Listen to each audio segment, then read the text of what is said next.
Welcome to my cancer journey. I have ACC, stage 4 adenoid cystic carcinoma. My treatment at this time is a clinical trial through MD Anderson in Houston, Texas. The schedule for my treatment is 2 weeks on and 1 week off.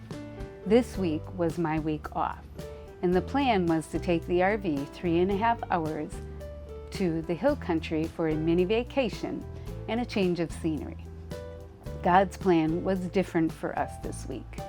With all of the flooding in the hill country, we stayed in Houston, and I spent my week fasting and praying for the victims and the families experiencing hardship and loss.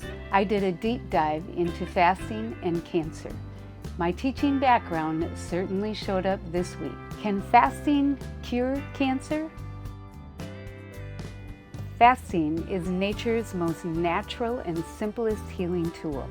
Our bodies are designed to heal themselves. It is the oldest therapy known to man. Greeks fasted to heal infections and other acute illnesses. The Bible mentions fasting over 70 times. Benjamin Franklin, I quote, "The best of all medicines is resting and fasting." Mark Twain said, "A little starvation can really do more for the average sick man than can the best medicines or doctors." And of course, Jesus talked about fasting. But when you fast, comb your hair and wash your face. Then no one will notice that you are fasting, except for your Father, who knows what you do in private.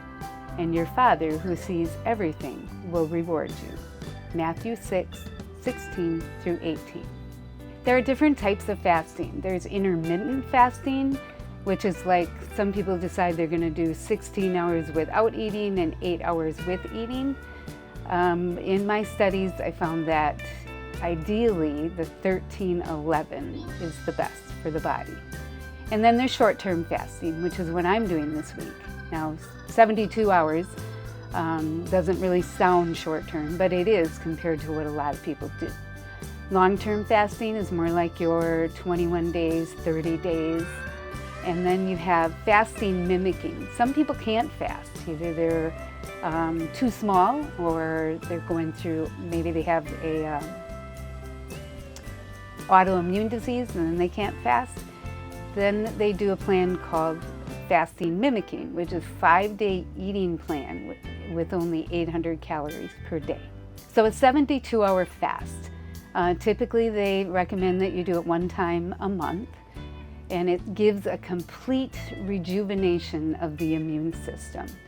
It's a deep cleansing. It increases your willpower, reduces inflammation, increases your ketones, decreases insulin, increases growth hormone, and definitely a spiritual growth, because you're relying on a higher power as you're doing something like that, not eating for 72 hours. Fasting leads to autophagy. Autophagy happens after approximately 24 hours of fasting. The body gets rid of damaged cells and regenerates new cells. It's a self-cleaning, promotes toxicity detoxification, cleans up the carcinogens in your body, burns fat for energy instead of glucose, and it basically flips the switch of cancer feeding off the body to the body feeding off of the cancer. So how do you fast? 1 to 2 days before, you need to increase your good fat and your protein. And then during the fast, you drink filtered water, carbonated water that increases your oxygen levels, tea, organic black coffee. You can add apple cider vinegar and lemon to your water to give it some flavor. Electrolyte powder is very important for sodium, magnesium, and potassium. But everything must be 0 calories, whatever you intake. Now, when you're coming off a fast, you don't want to just have this big meal. You need to wake up your digestive system slowly. Eat every couple of hours and do like a small salad, an egg, some bone broth. Sauerkraut is very good. Fermented vegetables, but absolutely no carbs when you're coming off of the fast. Now, I did some research on fasting the right way. I watched multiple videos on different ideas of fasting. Number one, regular discipline should be like once a month that you want to do that. And two, should be for a reason, whether it's ministry or clarity. It gives you it just rids your mind of a brain fog, gives you clarity. Maybe it's over a grief of a lost one or a burden like cancer or some other illness that you're dealing with. Also for repentance is one they talked about. Number three, you need to have a clear plan and know what you're doing before you start. Are you doing just intermittent fasting? And then you want to fluctuate. You don't want to just do the 13-11 all the time. Maybe you want to do 16-8, and then you fluctuate because your body gets used to one thing and you want to kind of mix it up a little bit. So you want to know how long you're doing it. So 72 hours, I put my mind to it, and that's what I was going to do, is 72 hours. We started Steve and I are both doing it together. We started Monday night at 6 p.m. and then we will finish Thursday at 6 p.m. Number four, it is not a diet plan, that you shouldn't fast just for a diet. It must be spiritual as well. That's where you get your strength to do it. Five, self-control. Definitely looking at food and smelling food and not being able to partake, and your mind will play some tricks on you. It'll make you feel like, you know what, I gotta eat, but you can muddle your way through it through prayer.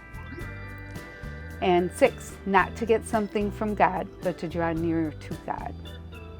That is something I've definitely experienced through this week. Seven, can lead to a spiritual breakthrough. If it's a struggle of you building your relationship with the Lord, it definitely can help with that. Long-term fasting on its own. So I watched some of the articles about, like Dr. Berg did an interview on Guy Tenenbaum. He was diagnosed with stage 4 cancer and was told basically nothing could be done. So he started fasting. He did a 10-day, he did 30-day, he did a 21-day, and he changed it up because cancer is smart. And this is 7 years later, and he is cancer-free. He continues to do fasting as part of his life. I watched Dr. Katie Deming, and she talked about a 30-day fast for cancer patients.